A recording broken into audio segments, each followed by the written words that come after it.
श्री स्वामी समर्थ मैत्रिणींनो, आराध्या मराठी रेसिपीमध्ये आपणा सर्वांचे स्वागत आहे। तर मैत्रिणींनो, थंडीचे दिवस चालू आहे आणि अशा नवीन नवीन गरमागरम रेसिपी तर व्हायलाच पाहिजे। आणि बाजारामध्ये भरपूर साऱ्या हिरव्या भाज्या पण मिळत आहे आणि त्या आपल्या या दिवसामध्ये तर पोटात गेल्याच पाहिजे। तर मस्त प्रकारे इथे मी मेथी स्वच्छ करून घेतली आणि ती आता स्वच्छ झाल्यानंतर मी इथे मस्त कट करून घेते। तर बारीक बारीक अशी कट करून घ्यायची आणि सारखं एकच प्रकार खाण्याचा म्हणजे तीच भाजी खाण्याचा कंटाळा येतो। तर त्याचाच असं नवीन जर प्रकार बनवला तर सगळे आवडीने खातील आणि मस्तपैकी पौष्टिक असा पदार्थ पण पोटात जाईल। आता मी इथे 1 वाटी इतकं गव्हाचं पीठ घेतलंय, त्याच्यामध्ये 4 ते 5 इतकं बेसन पीठ टाकून घेते।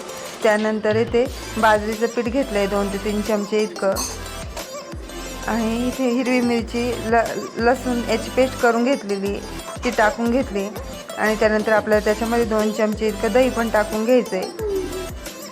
तर दही टाकल्यानंतर इथे मी जिरे, हळद आणि मीठ हे टाकून घेते। त्याच्यामध्ये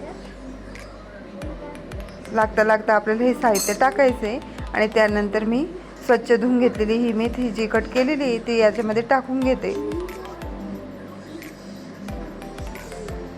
तर आता मेथी टाकल्यानंतर मस्त आपल्याला हे पीठ भिजवायचं आहे। तर याच्यामध्ये पाणी आधी टाकायचं नाही, पूर्ण मेथीमध्ये पीठ म्हणजे व्यवस्थित असं मिक्स होईपर्यंत आपल्याला ते म्हणजे भिजवत राहायचं आहे।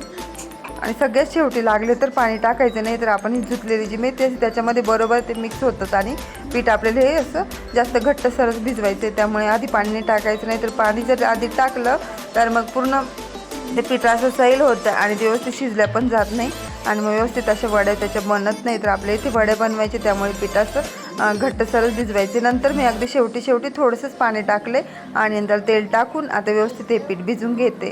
तर हे बघा, छान प्रकारे आता व्यवस्थित ते पीठ भिजून घेतलंय आणि त्यानंतर आपल्याला त्याचे असे लांबसर असे रोल बनवून घ्यायचे। तर असे मस्त प्रकारे आता मी इथे रोल बनवून घेतले। तर अशी मस्त असे याचे वड्या बनतात ना, तर खायला पण मस्त खमंग कुरकुरीत होतात। आणि त्यानंतर मी इथे पाणी गरम करत ठेवलेले आणि त्याच्यामध्ये आता एक चाळणी ठेवून घेतली, थोडंसं चाळणीला तेल लावते आणि तेल लावल्यानंतर आपल्याला हे जे रोल आहे ते त्यामध्ये ठेवून घ्यायचे आणि ती 10 ते 15 मिनटं वाफवून घ्यायचे। तर हे बघा, आणि ते वाफी भरल्यानंतर ते खाली उतरून घेऊन मग ते थंड होऊ द्यायचे थोड्या वेळासाठी आणि थंड झाल्यानंतर मग ते आपल्याला तळून घ्यायचे। तर मी आता थोड्या वेळासाठी ते थंड होत ठेवलेले होते। थंड झाल्यानंतर एकीकडे मी तेल तापत ठेवले, तेल मस्त प्रकारे असं कडक होऊन दिलेलं आहे आणि ते कडक झाल्यानंतर बारीक गॅसवरती असे याच्या वड्या पाळून आणि तळून घ्यायच्या।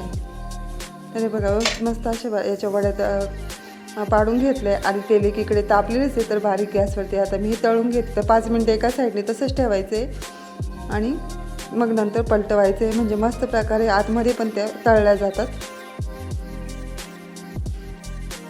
व्यवस्थित अशा बारीक गॅसवरती जर तळू दिल्या तर आतमध्ये पण कच्च्या न राहता मस्त कुरकुरीत खमंग वड्या तयार होतात।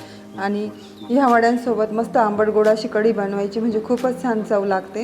ह्या वड्या खाण्यासाठी खूप अप्रतिम अशा मस्त बनतात आणि पौष्टिक देखील झालेले, कारण यामध्ये बाजरीचं पीठ, गव्हाचं पीठ हे सर्व पीठ टाकल्यामुळे ते मस्त पौष्टिक असे झालेले आहे। ते बघा, मस्त आतमध्ये कच्च्या देखील राहिलेले आहे। तर मस्त आपल्या इथे मेथी वड्या तयार झालेल्या आहेत। तर मेथीचा असा नक्कीच नवीन प्रकार बनवून बघा आणि आपल्या चॅनलवरती सर्व पौष्टिक आणि नवीन व्हिडिओ बसतात, त्यामुळे चॅनलला सबस्क्राईब करायला विसरू नका। थँक्यू सर्वांना।